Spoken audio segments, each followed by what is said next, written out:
Yo guys, I've got a spark which I'm going to use to ignite the fire for a very delayed #Film Fridays here on the channel, but to make up for the lack of uploads I've had for this series recently, we're going to have 3 uploads this week, and that's going to catch me up on the series. So today, Monday, we have the Marvel ranking, on Wednesday we have the Oscars video, and then on Friday we have a triple deluxe review where I'm going to be reviewing Titanic, Avatar 2 and Quantumania, all in 3D in that deluxe format, so definitely look forward to that triple deluxe review to conclude this kind of week of Film Fridays, if you will. But that being said, today's video is based solely around ranking for 31 MCU films, so we're not going to be including any of the Disney Plus specials, and we're not going to be including any of the Disney Plus series either. It's purely a ranking of all of the films in which I like them all to a certain extent. I'm a massive Marvel buff, but there are some films that are clearly worse than others, but I must admit this ranking is not an objective-based ranking. It's personal. I like certain Marvel films more than others for personal reasons, so I ask that you respect those in the comment section below, and let me know obviously down there what your personal ranking of the MCU films would be. This list does include Quantumania, which is why it's delayed by 3 entire days, so I could get around to watching that twice and, you know, definitely garner a in-depth opinion on that. So look forward to where Quantumania will be landing on the list. I'll give you a hint, it's not particularly high. But that being said and done, let's roll the intro and get into the ranking video without further ado.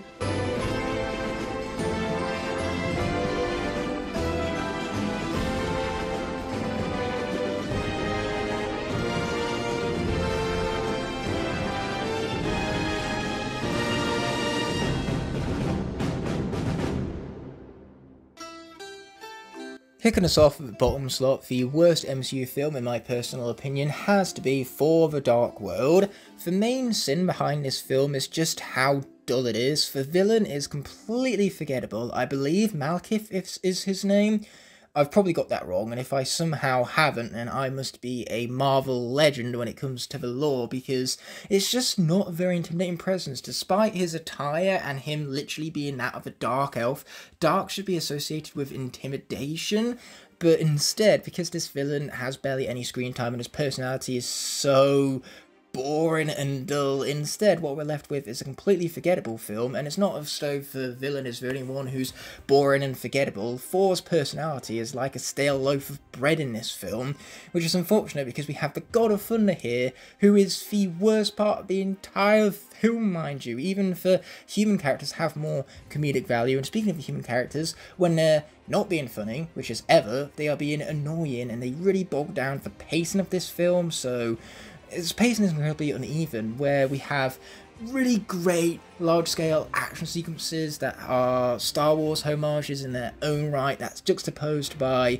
slow, like, character-building sequences, if you can even call them that, which really put a hindrance on the pacing, and that's why the uneven pacing makes the slow-paced nature of some of these scenes all the more noticeable, and it's what leads to the hatred of this film for me. The forgettable villain, which even if I had watched the film 5 minutes ago, I still would have probably forgot his name unless I somehow got it right by some miracle. And outside of that, the film just has no interesting characters. The plot is just kind of there, and it's unfortunate because it's a rather important chapter in the MCU. It introduces the Reality Stone, and yet still the story is dull and uninteresting because the world of the characters that inhabit this world, even the world of this story, just sit around sulking for half the damn film. Man, what a terrible film Thor: The Dark World is indeed. But coming up next is Iron Man 2, a film which definitely had its potential. The villain Whiplash is quite interesting. I love the personal quarrel, you could go as far to say, he has with Tony Stark, and the Formula 1 sequence is interesting, but Iron Man's character arc, Tony Stark himself, it feels rather forced and contrived by the plot, and there's just too many things bogging this film down because it's trying to be an Avengers setup, and then it's also trying to link into Thor, Captain America, and the Incredible Hulk all at once. So the film just feels awfully written, a little bit too bombarded, and it's just not really the Iron Man film that I find myself wanting to watch, because obviously the other two are much better, hence why Iron Man 2 is below them both on the ranking. War Machine's introduction is pretty cool, but I hate how Tony Stark is just such a massive jerk throughout the entire film that it creates a wedge in their friendship. It's rather disappointing, actually, and say Tony Stark being so unlikable throughout the whole film not only makes this arc jarring because it comes out of left field, but it just means you're not really rooting for this character, and that's where the fundamental flaw for Iron Man 2 lies. Next up is Captain Marvel, a film starring one of the most unlikable characters put to film. I think we would have got more personality from a plank of wood. I like the twist in the film. Making the Skrulls good guys was an intriguing twist, and I like how it was handled, but everything else in the film is so on the nose and so heavily piled on that it becomes hard to watch or enjoy everything on screen, because the views and the gender politics behind this film are forced onto you, and it's not done subtly either. Nick Fury and Captain Marvel do, however, have some great chemistry, and their dynamic is really entertaining. The effects to de-age Samuel L. Jackson still hold up, even if the rest of the visual effects throughout the film are terrible. Captain Marvel's character arc essentially boils down to, hey, look how much more powerful I am now, and the feats the character is able to accomplish are absurd, and it doesn't feel earned. Brie Larson isn't a bad actress, far from it, but this script gave her nothing to work with, as dialogue feels stiff and forced, so mainly, the main salvaging part to this film is the production design. I mean, seeing a Blockbuster store for one was a nice touch. I mean, they were still relevant in the 90s when this film is set, so it's no wonder why we got to see one, and there is enough entertaining value between the chemistry of Nick Fury and Captain Marvel, as well as the action sequences, to make this film, at the bare minimum, tolerable. Now I move along to the first Thor film, which is a film that has some incredible visuals. Getting to see a world outside of Earth for the first time is actually stunning. They do a great job for production design, as everything feels almost space-like, and Thor being a god, you truly do get a sense of his power throughout this film, and for riffs he has with Loki as a brother, it's a very interesting dynamic, and how that evolves throughout the course of the film, the twists and turns it takes, is intriguing for sure, and I love the action sequences, especially those set on Jotunheim, but then you have all of the Earth-based segments, and it creates just a massive tonal shift that pulls you out of the film entirely and brings the pace into an absolute crawl. Those are the fundamental problems to Thor. Its over-reliance on Dutch tilts for another thing. It doesn't create a dramatic effect. In fact, you get tired of them just as you do everything else on the Earth segment of the film, mind you. So without the Earth segment, or with better characters to cover the Earth segment, I have no doubt that this could have been a better MCU film, but instead we're stuck with one half of the film that's great and another half of the film which is not so great. Next up is the Eternals, and we all pretty much know the problems with this one boil down to the fact that there are too many characters being introduced all at once, and as such you never really feel any sort of emotional resonance with a single one of them, so points in the plot where you're supposed to feel some sort of emotional impact, it never really lands, and the whole plot is just bogged down by lackluster character writing and just sequences that really break apart the MCU in terms of thick potholes and all that. So overall this film feels entirely unnecessary. It adds nothing to the overarching MCU story, and it's just trying to do too many things all at once that it fails to grasp a basic concept of just a single one of the ideas, and yet they're good ideas, and I wish that they could have been explored more vigorously, and yet we can never get that potential exacted upon, because 3 hours is not nearly long enough for all of these characters and all of these plots, and so it all just meshes together in something that is sloppily made, poorly structured. This was not the perfect director for this film, despite Chloe Zhao being great with indie films and smaller productions. When it came to something as massive in scope as this, I don't feel as though the directorial style is anything to write home about. Literally anyone could have directed this, it feels like, which is a shame coming from such a talented director who have put their personal spin on so many great projects in the past. It's a massive letdown for me, this film. It's one of the greatest representations of different communities within a single MCU film. So the fact that those characters were shoehorned in there for the sake of representation alone, and that the characters themselves bring very little to the overarching story, is yet another letdown. This film is just one letdown after the other, but at least for the bare minimum, for cinematography, for visual effects, and just for action choreography in general, it's all very good. It's certainly a watchable film. It's got some good pacing behind it, and I did love the representation of the characters, even if it didn't quite exact upon its full potential, and the basic ideas, whilst they're not expanded upon to an extent to which I would have enjoyed, at least it has some unique flair within the ideas themselves, and they are, like I said earlier, at the bare minimum, good ideas. So the Eternals, whilst being a piece of crap, isn't the biggest piece of crap that MCU has spat out over the last few years. Next up is The Incredible Hulk. Now this film has some really good stuff going for it. Edward Norton, for one, is a fantastic actor, but the problem here is that it has no romantic chemistry whatsoever with the female lead of the film,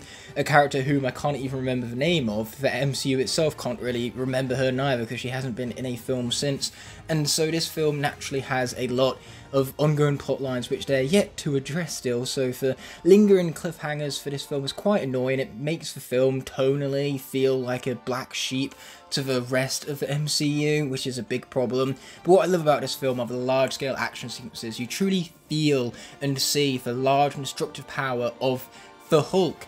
And Edward Norton's acting, you can see the dread in his eyes, and for most of the film you have the fear of the unknown, because you don't know what this alternate being is that Bruce Banner seems so afraid of. So that fear of the unknown really does add a lot of tension into certain sequences, and overall it certainly is a pretty fun movie. It's a fast-paced movie, but it has problems down to the character writing, the villains being very forgettable, and just for plot lines not feeling like they have much weight to them. It's the action and the large scale of the Hulk that makes this one perfectly watchable, which is why it's wound up here on the ranking. And now we have Thor Love and Thunder, meaning that all of the Thor films besides Ragnarok have ranked pretty low on here, and you'd think I'd love Love and Thunder given that it is basically Ragnarok on Redux, and I love Ragnarok, but this film falls flat for several different reasons. First of all, the villain has so much potential. Gore, the God Butcher, he could have been so intimidating, but he has a very limited screen presence,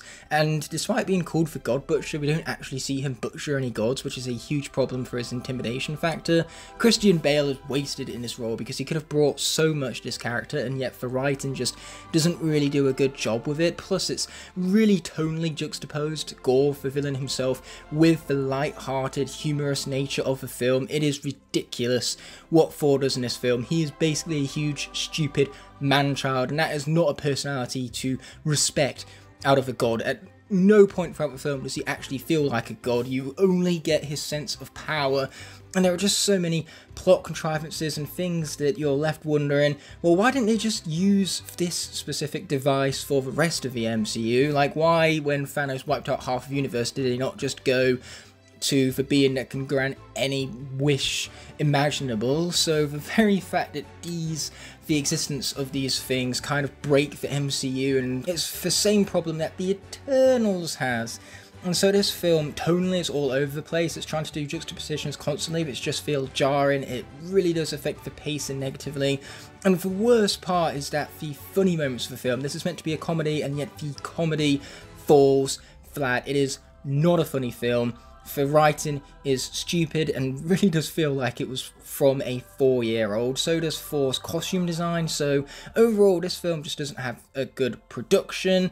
It doesn't have good writing. I wonder where the $250 million budget in this film went, because this is just not a well-made film by comparison to everything else in the MCU, and its tone just makes it impossible to take anything seriously, especially Gore, who is just one big joke that has a nice, neat little character arc at the end, which is probably my best and only favoritist part of Thor Love and Thunder, because everything else just falls flat tonally, in style.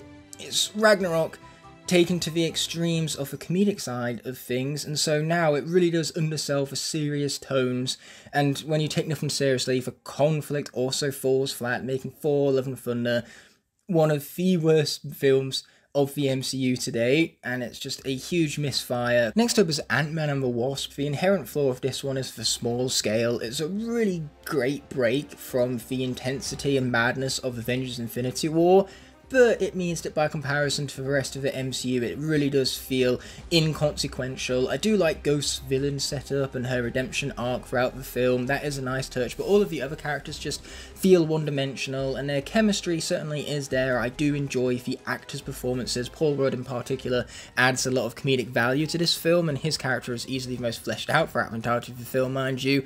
But ultimately it's just a small-scale heist film that could have been done in any other setting, so because they don't take full advantage of what these powers are capable of, it just feels like the whole film is a massive letdown, and you're just left thinking that there could have been so much more here to explore, especially with the quantum realm that doesn't really take the visuals to the next scale. They just kind of feel unimaginative in the end there when it comes down to the production design and the visual effects. So ultimately I think with just more ambition behind this project, sure, it didn't need to have ambition, it knows what it is, and that self-awareness is quite nice.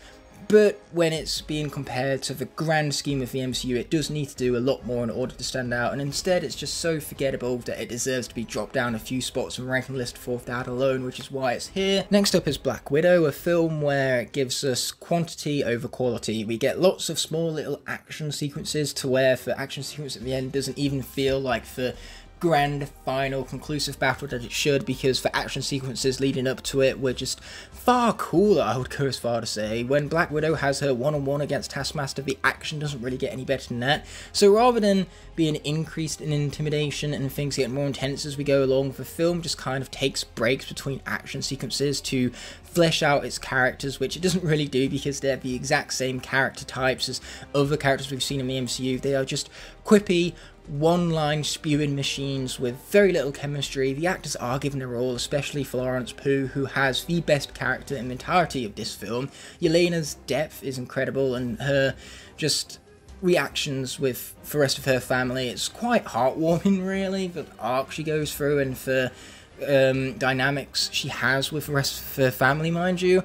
But everything else, David Harbour's character is also great, but Black Widow kind of takes a back step to the two of them in her own damn movie, which was horribly timed with the release schedule. If this came out after Civil War, it would have been perfect, but instead they waited far too long. The character's already been killed off, so it makes the end extremely predictable. We know that with this being set well before Avengers Endgame, we know how this ends, so that takes away any element of surprise whatsoever. And the film also just isn't funny. It has an identity crisis, trying to be a comedy and a family drama whilst also trying to be this spy thriller action film that takes on the same tone and style of Winter Soldier whilst forgetting what makes Winter Soldier such a great film to begin with.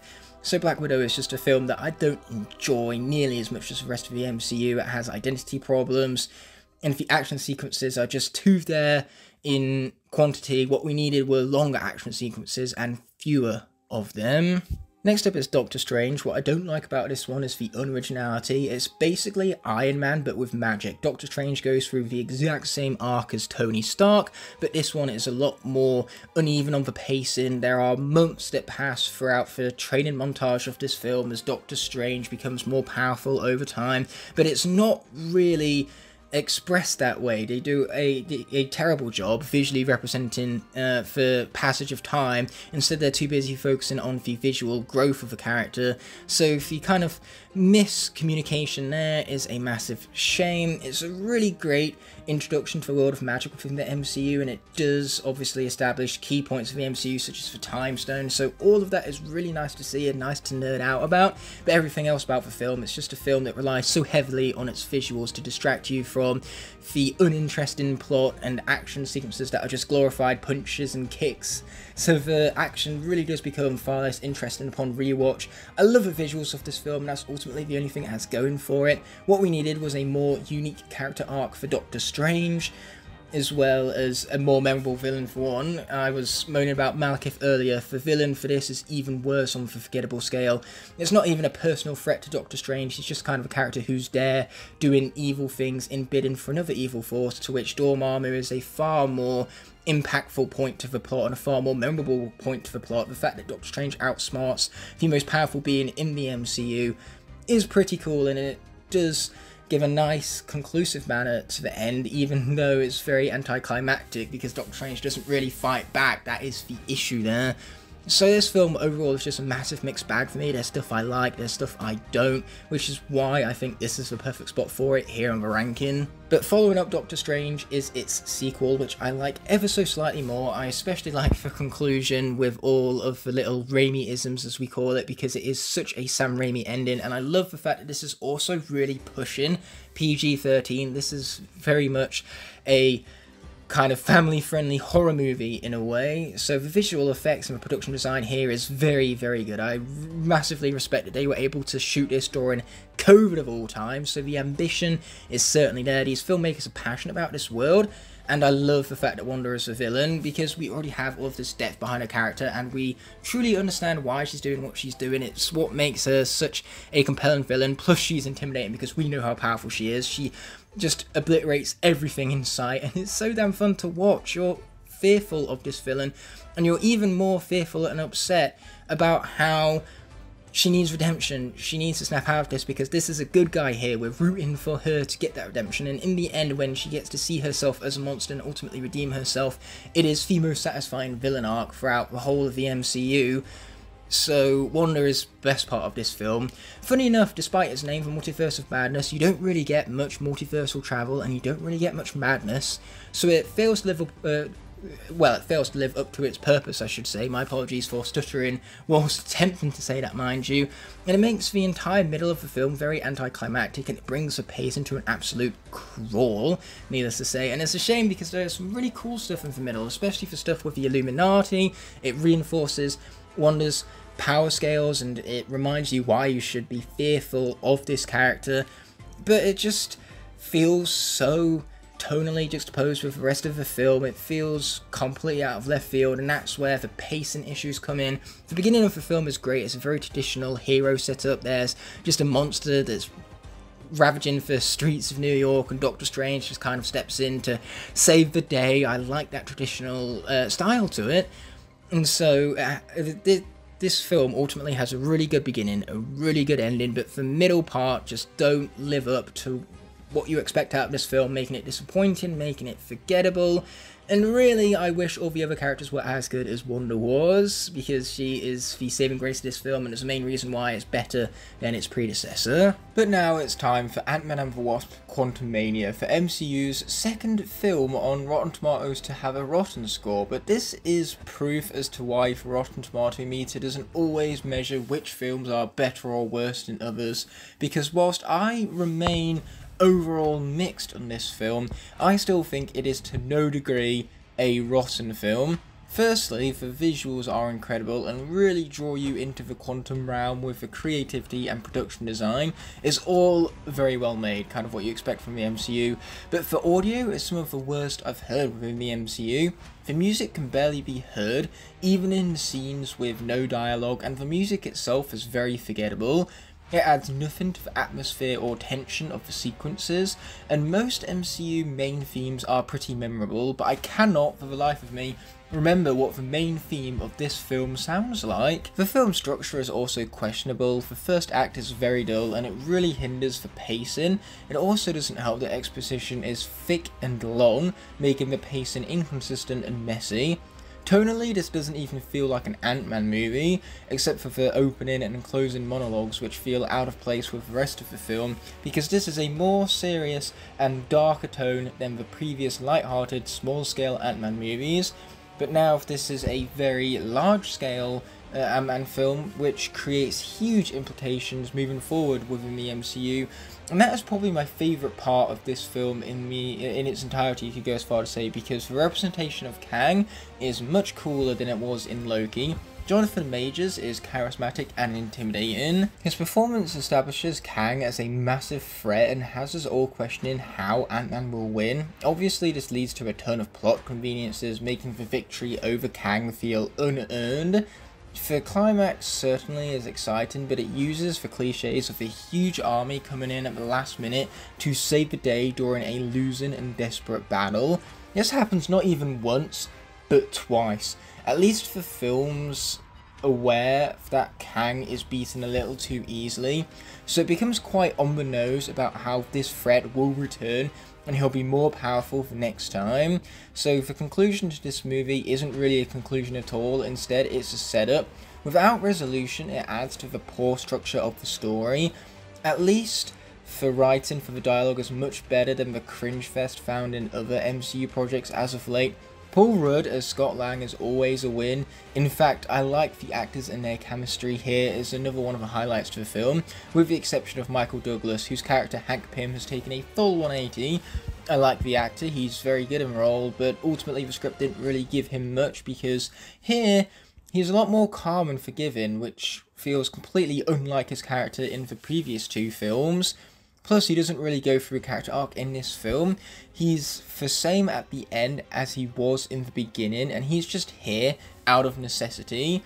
In fact, besides Scott and Cassie, none of these characters have arcs. Even then, the arcs of Scott and Cassie are basic and they feel forced, coming about through the necessity of a plot rather than from organic character growth. It's terrible character writing. Still though, the visuals and the villains, this film is extremely watchable and the rotten score is totally unjust if you were to ask me, based on those visuals and the villains alone, because they are such high points of the entirety of the MCU. At least audiences know what they're talking about when it comes to the Rotten Tomatoes scores, mind you.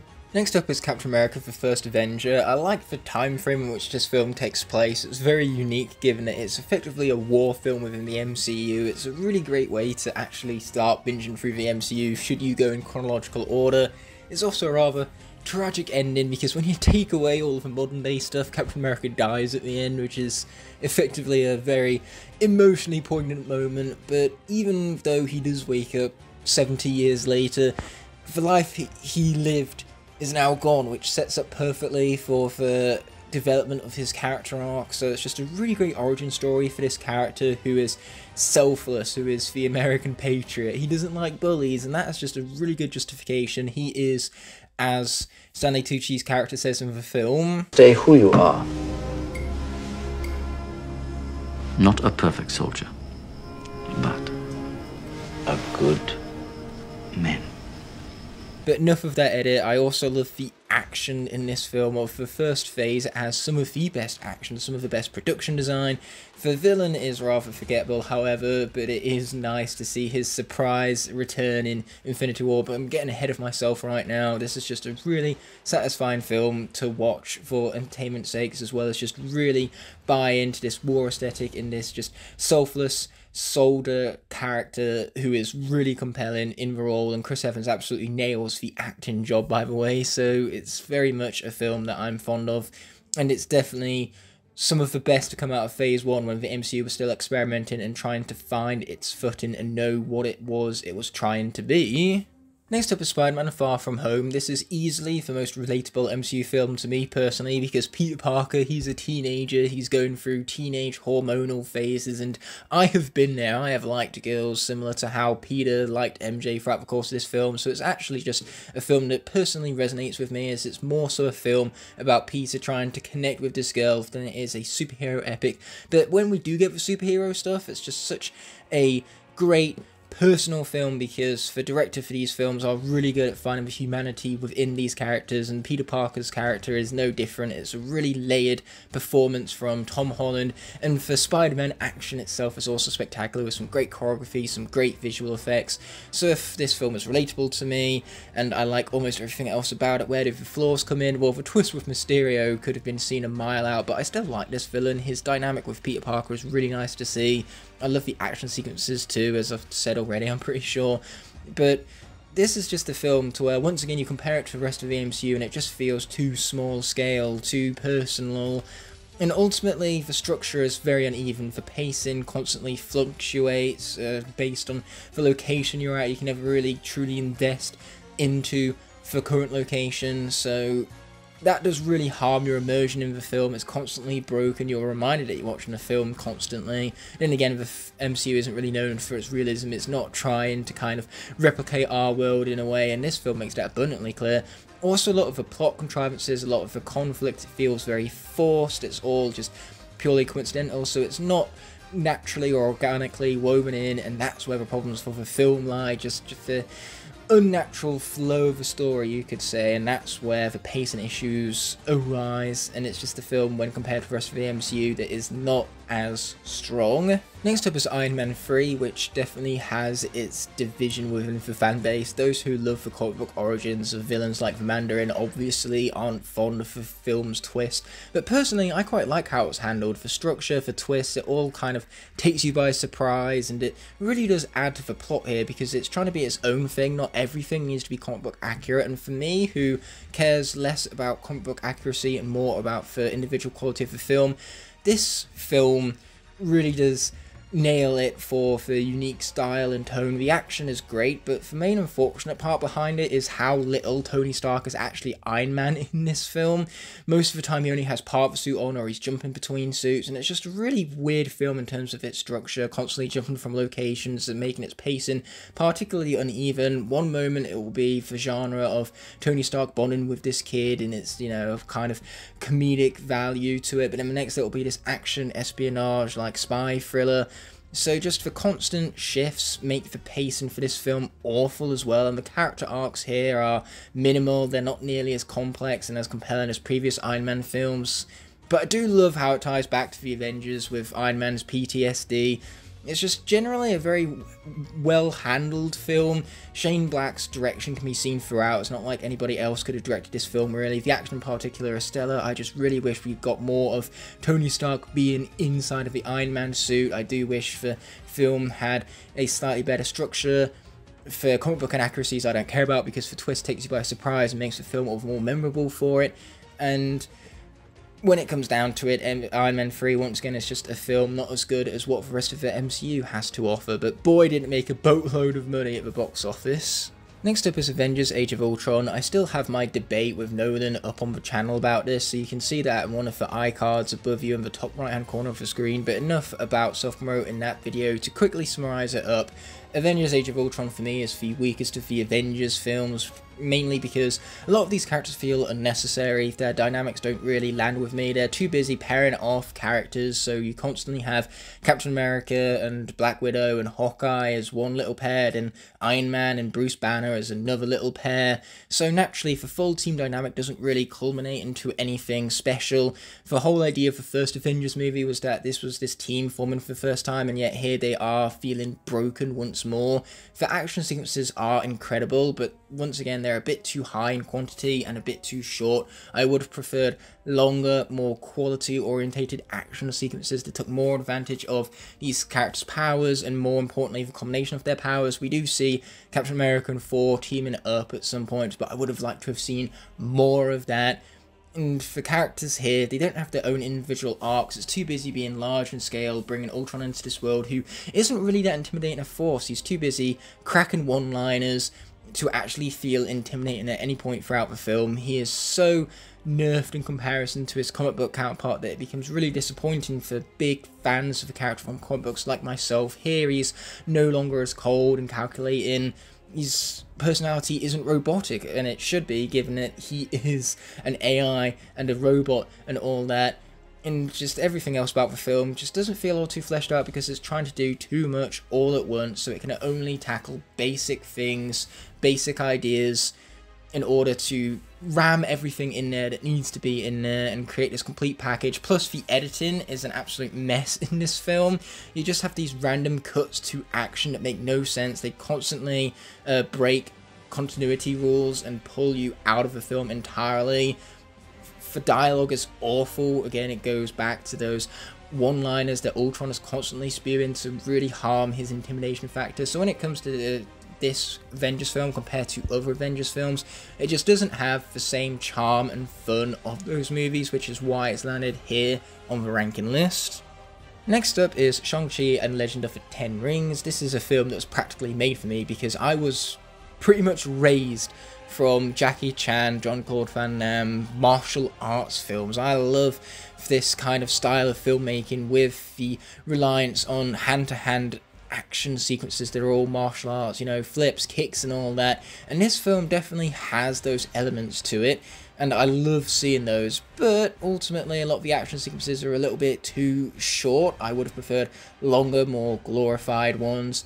And there's also the problem that the best sequence for the film comes from the very beginning. So when you're given the absolute peak of the film during the bus sequence at the beginning of the film, the rest of the film, by comparison, just feels underwhelming.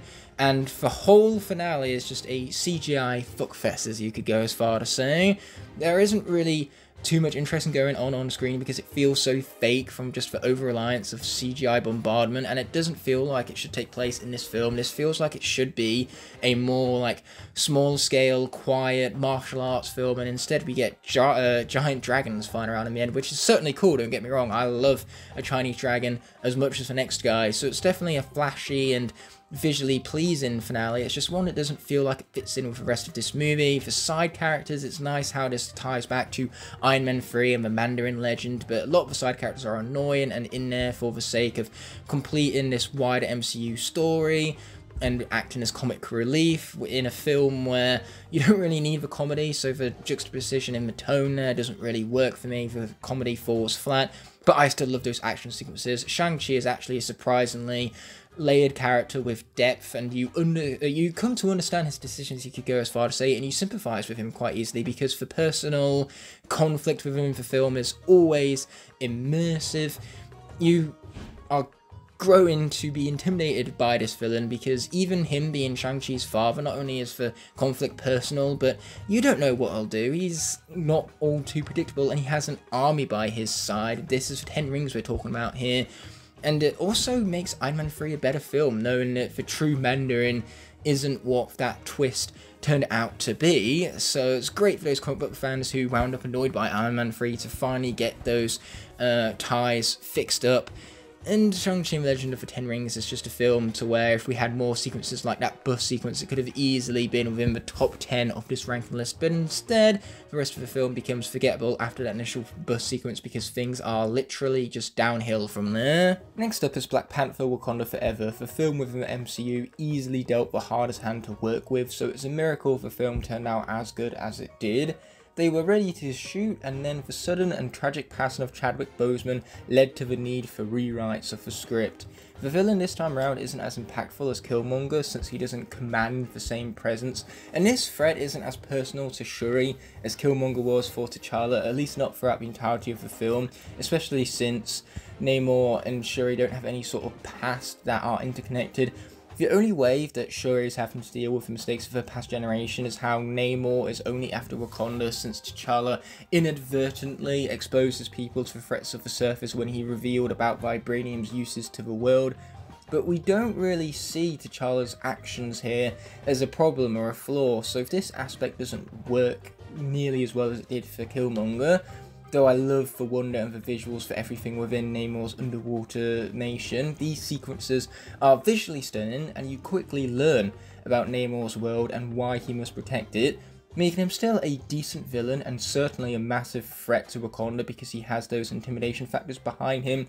He's incredibly strong and agile, though I wish the film structure relied much less on thick and lengthy exposition sequences. I would have loved to have seen just more of Namor's world and, more importantly, more of the character's badassery. But there is a solid half an hour that could have been cut from this film entirely, which results in a very uneven and messy pacing. The inconsistency really draws you out of the film when it starts to get slow, and you're left waiting for the next fast-paced action sequence. The characters, on the other hand, are the absolute highlight of the film. It's a film very easy to relate to and sympathise with, because at its heart, it's a film about dealing with sudden and unexpected loss. What's there left to do when the people most important to you are taken away without reason? It feels so unjust, and that just sinking feeling left by Chadwick Boseman's death when it was sudden and nothing short of tragic. In real life, we had those difficulties, and the difficulties we have accepting that are paralleled within this film, making it very easy to emotionally resonate with these characters, and we're left with an emotional rollercoaster where you'll be laughing and crying all at the same time. It's a very powerful film, which makes it incredibly memorable. The visual effects are much better than they were in the original Black Panther, which is why I praised the underwater sequences beforehand, as are the action sequences themselves with better choreography, So overall, this is a film difficult to hate, even if its structure is a little messy, but that's more than forgivable given the tragic events that occurred off screen.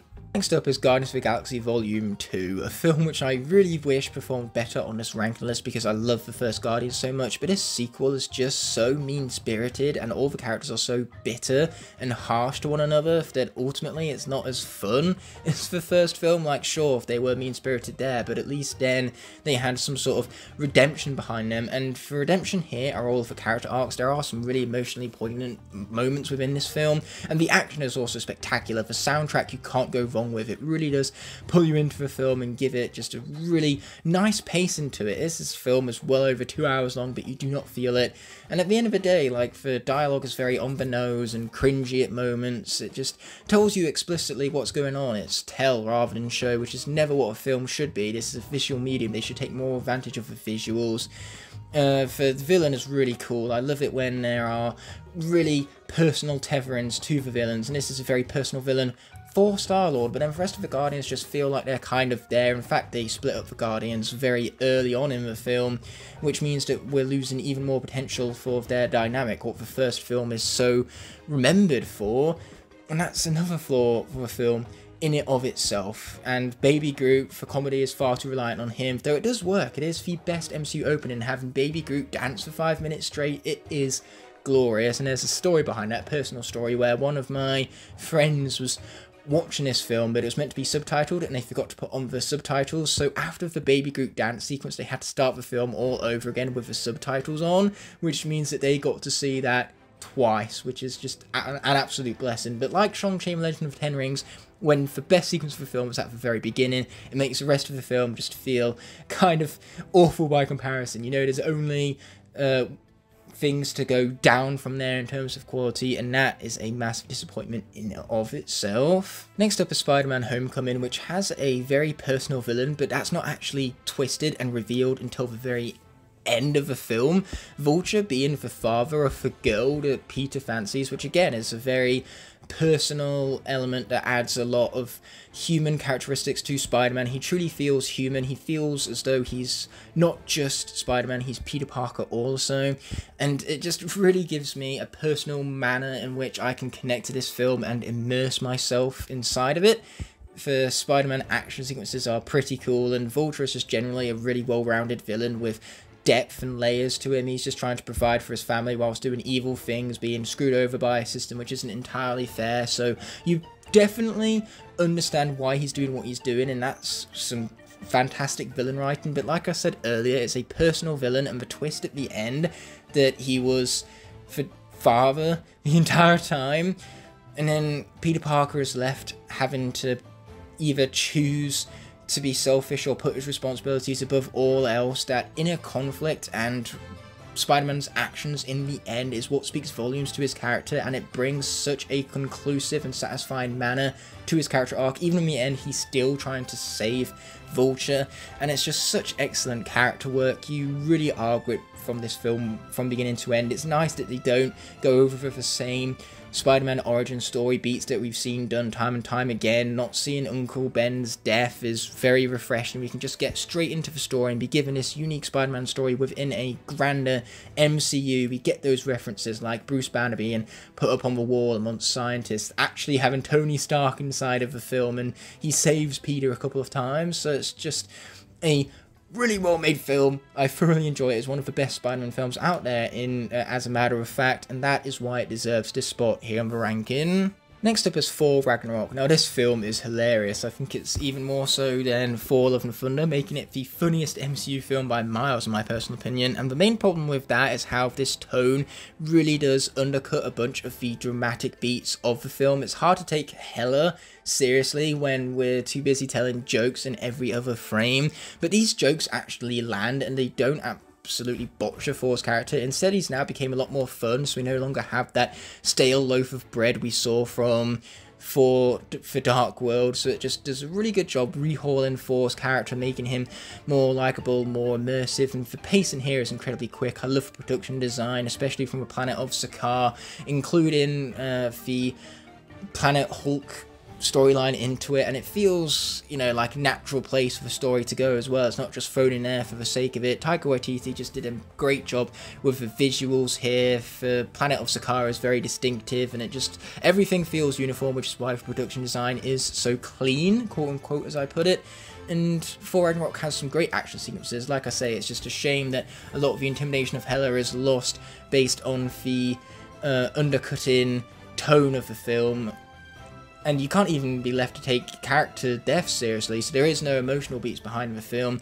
But I do love Thor's arc. It's still very well executed, and Hela is still an awesome villain. Her dialogue is really well written, but Cate Blanchett's execution of it, as always, the actress absolutely nailed it, and I still really like the character. I still think she's one of the MCU's greatest villains, especially since she is powerful, so seeing her just absolutely obliterate Asgard armies is kind of satisfying, I can't lie. So this film definitely has its upsides, and it's by far the greatest Thor film, and it has a greater balance between comedy and serious nature and action sequences than what Thor Love and Thunder could ever hope of acquiring. Next up is the first Ant-Man film, which is a film that I would have loved to have seen Edgar Wright direct, because his just comedic style and the fast-paced nature of his editing would have worked wonders for this form of superhero movie, which is in and of itself a simple little heist film with personal stakes behind it. So without it going huge and grand within the MCU, instead we're able to focus on this family, their dynamic with one another, and the characters just grow on you really quickly in this one. It's just a film that's fun, simple, easy to follow along with, and it has some incredibly creative action sequences as well. The way how they manipulate objects and build up visual effects, it's just really clever and thoroughly thought through. It's scripted well enough, and the dialogue just has really organic and nice human feeling flow to it, which is why you grow to love the characters in the first place, because they just feel so incredibly human. I love the costume design in this one as well. The Ant-Man suit in particular is incredible. One of the main reasons why I've grown to love the MCU interpretation of Ant-Man so much. So overall, this is just a fantastic film, worthy of being within the top 10, mind you. Next up is Black Panther, and we all know why this film is worthy of being within the top 10. First of all, its large ensemble black cast is a great swing towards the direction of greater representation within the MCU. Its characters are fleshed out, each with layers and unique quirks to set them apart from one another, and the actors all have such great chemistry with one another. The production and costume design are so realistic, incredibly detailed, and culturally reflective that you wind up completely immersed in Wakanda.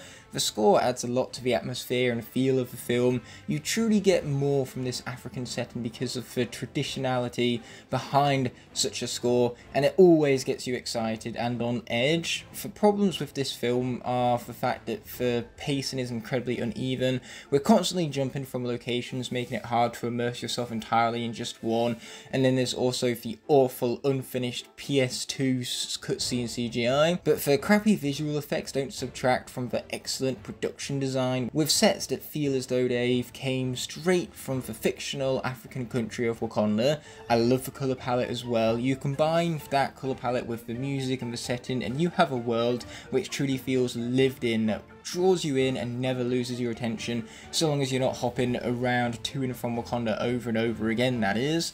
But I'm saving the best part for last. Killmonger, who's an absolutely phenomenal villain, one of the best in the entirety of the MCU in fact, because he's charismatic and he has dialogue that feels natural. It's executed to perfection thanks to the acting work, and it leaves an impact because the word choice itself doesn't take you off guard of its cringiness, though the film does still have its moments of cringiness with outdated culture references like... The real question is, what are those? Still though, I love Killmonger's dialogue, his intimidating presence, and the personal angle to his villainy, as it comes full circle with T'Challa having to deal with the consequences of the actions of his past generation. It's some excellent character writing indeed, and Killmonger's action being the culmination of T'Challa's character arc is what makes him a fantastic villain, because the best villains are those that cause changes within our heroes, making this not only a great superhero film, but a great film in its own merits, worthy of its praise and its accolades. But the top 10 MCU films would be incomplete without the film that kickstarted this entire franchise, Iron Man. What works about this film so well is, first of all, the characterization. Tony Stark has skills and he boasts about them, but he really does a great job backing up that which he boasts. He's able to build a suit of armor in a cave from a box of scraps. That is admirable, and just the natural heroicness and awesomeness behind the Iron Man armor. It looks cool, it functions perfectly well, and then the actions of Tony Stark speak volumes of his character. He is very much the hero of this story, and you find yourself immersed in his character arc throughout as he starts to become this much more selfless hero. And the evolution of his tech is also the most realistic part behind this film. You can truly connect Tony Stark through his hardships and his flaws. It's a well-made film with great characters and chemistry between the actors, so overall there's just very few film flaws with this film. Obviously it's a lot more small scale even than the rest of the MCU, but apart from that, it's just the perfect starting point because it gives us characters that we like, just some of the greatest actors and performances you could ask for a film from this. They started with a good film and built up the MCU from the foundation laid by this almost masterpiece, you go as far to say. And if not for the fact that when compared to the grander MCU, I do like the large scale stories much more. So if not for the fact that the MCU got bigger from here, Iron Man would definitely be further up the ranking list, mind you, but here it stands at number 8. Next up is the first Avengers movie. This film was so big at the time because it released in 2012 before anything of this caliber was ever conceived of. We had 5 consecutive movies that all built up towards this large ensemble cast with 6 different superhero characters, as well as Loki from Thor, one of the previous MCU films, and the culmination of all of those factors made for a film which was fast-paced. This is some of the best action of the MCU even to this day, and the characters have just such phenomenal chemistry with one another, but they don't get along at first. They aren't a good team unit, and the fact that they need to overcome personal loss in order to grow as a team is just really good for the sake of the team dynamics. The actors obviously have the chemistry to pull off such an ensemble cast, but ultimately the team is flawed. It takes a lot for them to come together, and so the arc the whole team goes through is captivating. It really does keep you interested, and it's also realistic because people don't get along immediately, so having to see them overcome all of that is very compelling character writing indeed. And I just love how all of the factors come together. There's just such detail even inside of a plot. It makes sense how all of these different factors come together, how it allows for the story to flow, which is why it has just such that strong pacing behind it. I love this movie. It was phenomenal for its time, and it still holds up to this day, though I must admit sometimes the characters are a little bit too unlikable, and sometimes they do take it a bit too far in their interactions with one another. It's not entirely believable 100% of the time. It almost feels as though some of these dialogue choices in particular are ones that are purposely set up there to pay off later on, which they are, and it's very satisfying for the sake of fan service. A fan such as myself eats that shit up, but it doesn't take away from the fact that sometimes it can pull you out of the film when it's so jarringly obvious some of the exposition this film has. Next up is Avengers Endgame, which is a really hard film to summarise quickly for this here ranking list, and we're already almost an hour in, so I'll try to keep it brief, but we all know why this film works so well. It's a film which, unlike Infinity War, it has a much smaller cast because obviously we lost most of the characters because of the events of Infinity War. So already we're going into the film having lost, and so we now have an underdog story. And since when are the Avengers the underdogs? That in and of itself is really compelling, and it creates some really emotionally poignant moments. From beginning to end, you're emotionally hooked into this film, and you just want to know how the mystery will unravel and how the Avengers are going to come back from such devastating loss. And the world that's being expanded upon from this, the answering of questions about what would happen should half our population vanish into thin air, a world where it's 100% likely that you've lost someone you care about. That is quite the premise indeed. And then there's also for Rat, the greatest MCU character of all time, who makes his debut in this film.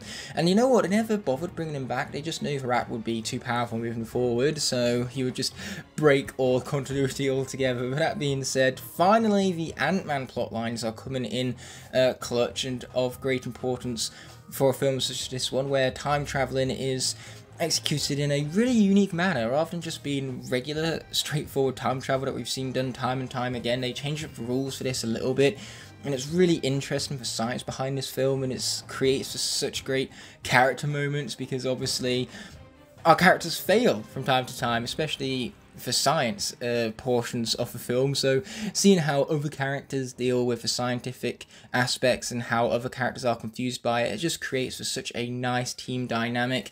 And it's just the perfect send-off for all of these beloved characters that we've been following for over a decade now. This is where their journey comes to an end, and the whole film just kind of reminds you that the end is sad, it's emotionally impacting, but it reminds you of the journey getting there and how that was truly the important part all along. It's a very powerful film. So fast-paced, it does not feel like 3 hours in the slightest. It has its large scale to it because the action is incredible. And again, I love Ant-Man being my favourite superhero. His role in this is particularly heartwarming. And so those constant emotional juxtapositions is also what makes this film so incredibly memorable. One moment you'll be laughing, the next you'll be crying, and it's all so impactful.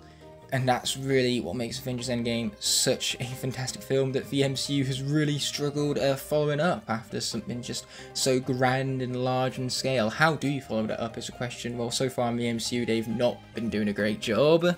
With the exception of Spider-Man No Way Home, which is the only film to come out after Avengers Endgame to this degree of success. It's almost as successful as Endgame itself, given how much money the film grossed, and it deserves every last cent, because this film is incredible. For audience and critical response is totally justified, because first of all, we get to see multiple Spider-Man come in, which is not only nostalgic, but they really do capture the characterization of Peter Parker. He feels like a human character despite having these superhuman abilities, and so that's just something you can really emotionally connect to within this film. It's a great culmination to Peter Parker's arc, and then the chemistry he has with the other Spider-Man is so gosh darned entertaining. This is a almost 3 hour long film which does not feel like it in the slightest, because the action is phenomenal on top of it all.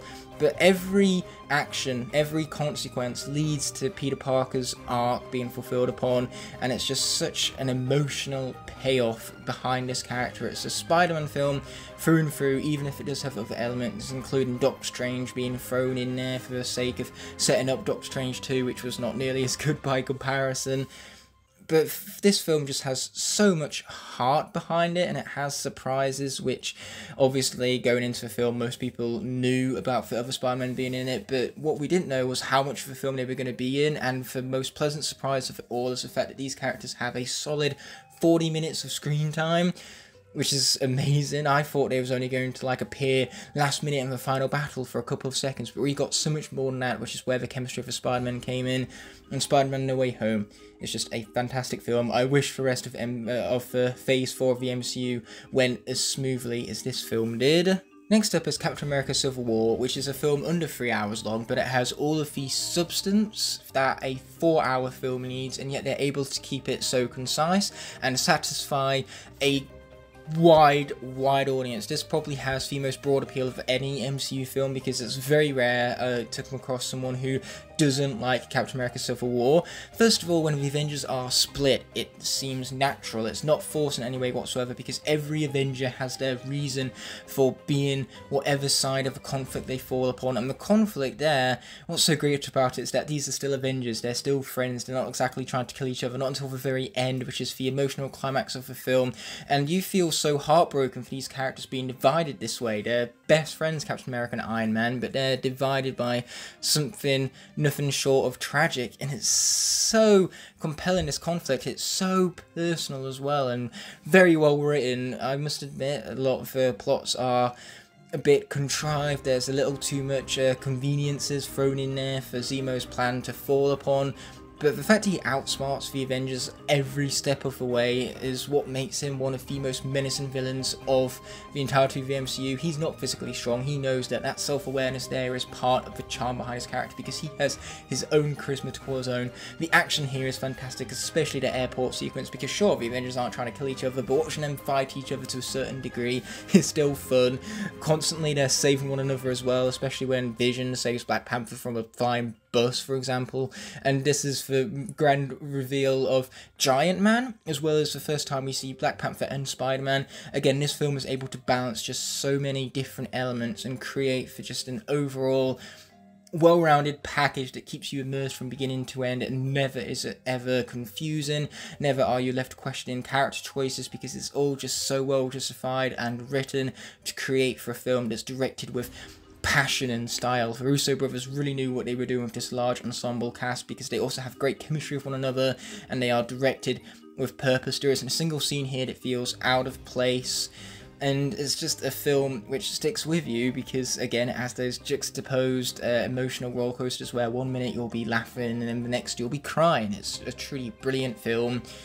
And the only problems I have with it are, again, those plot contrivances and the fact that the whole Zemo plan is built on pure coincidences, but coincidences that get our heroes into trouble are much better than those that conveniently get them out of it. So it's not the end of the world there, it's just something that I wish the writing could have maybe fleshed out that little bit more. That's what happens when you have to write and make all of these Marvel films in a single year, mind you. But kicking off our top 3 is Avengers Infinity War, the best of the Avengers movies, because it's so damn good. This is not an Avengers movie, this is a Thanos movie. We effectively get his origins, his character arc, all of it, all wrapped up in this Avengers movie where every character is a scene stealer.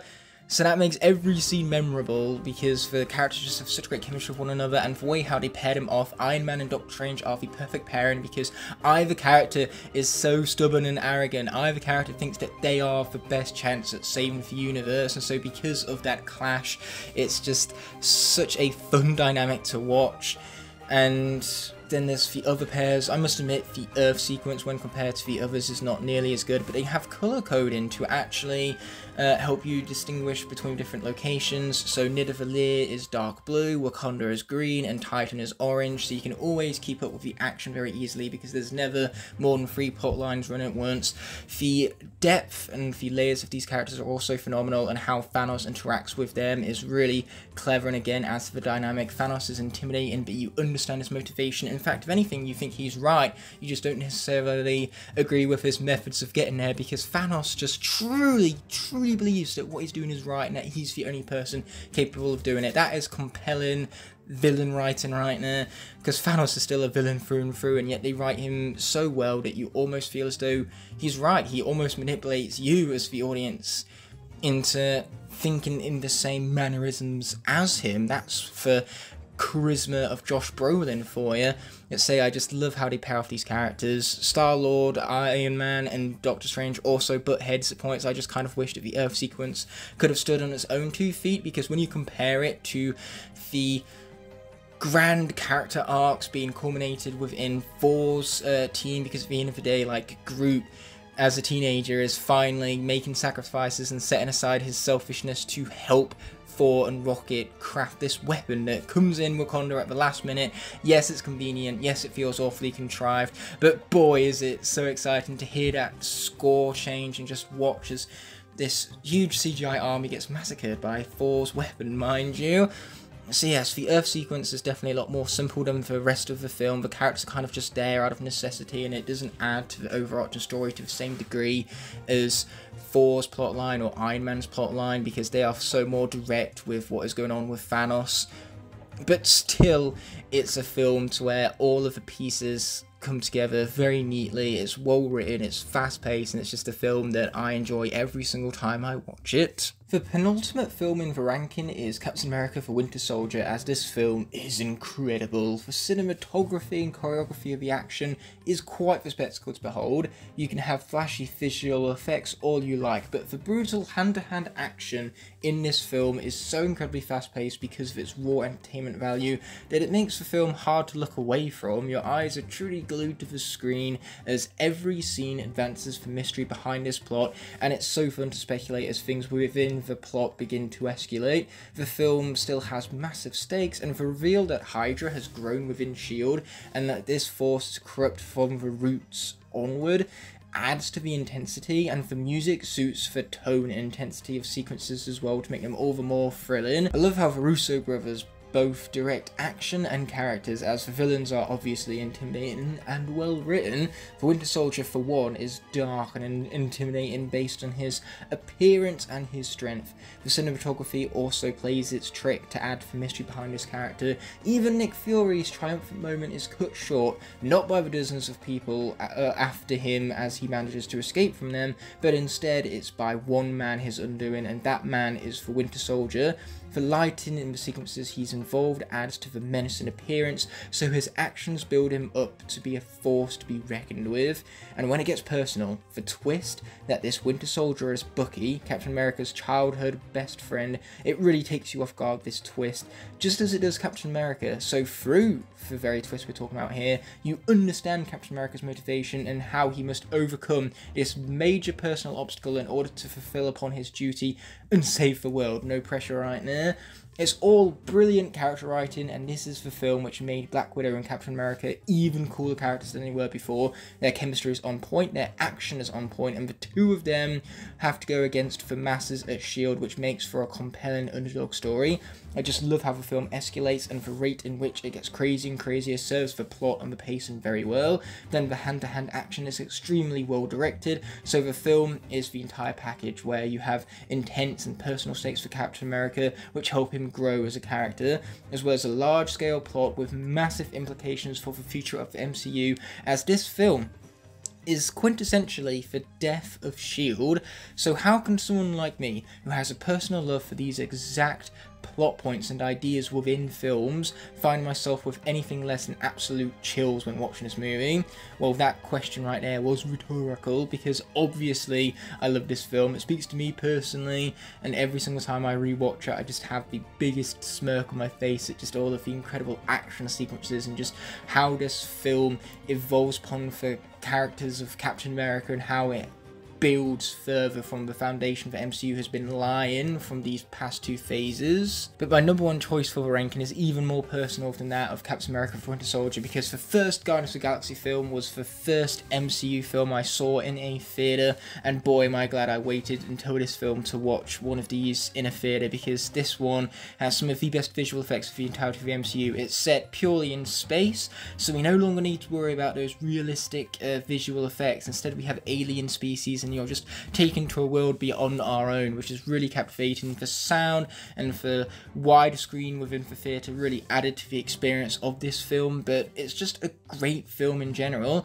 The Guardians start off being very massive jerks to one another because these are villains at the end of the day. They're not exactly good people, they are flawed, which makes them all the more compelling, and as you watch their team dynamic grow and evolve, it's just so captivating. But above all, it's not only something that emotionally hooks you, it's something that entertains because of the comedic value. James Gunn directs this with such prowess because the dialogue, the execution, the actors' chemistry with one another is all directed with such flair. James Gunn knows what he's doing when it comes to comedic value, because the sequences in this film are hilarious and very charismatic. You couldn't have gotten better direction and style for this film, because style is just thrown all over the place. There is no other director could have made this film, in other words. And so just the personality behind the whole thing, it made Guardians of the Galaxy household names when these were previously 5 characters that nobody knew who the fuck Star-Lord is, and now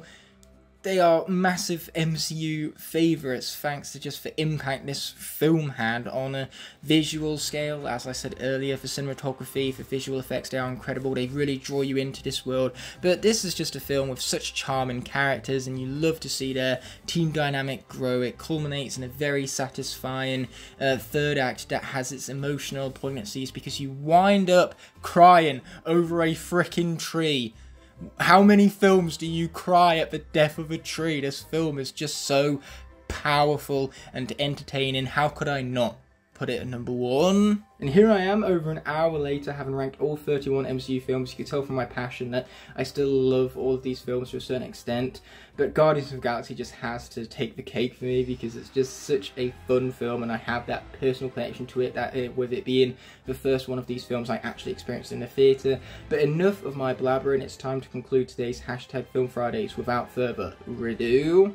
I cannot, in good conscience, end off this video without first thanking all of my incredible channel members whose continued support help make these videos possible. Without them, these videos would be near impossible to make, so from the bottom of my heart, I truly appreciate every last one of them. If you enjoyed this video and would like to see more, there are plenty of options on screen now to explore, and please consider subscribing to keep up to date with all my content.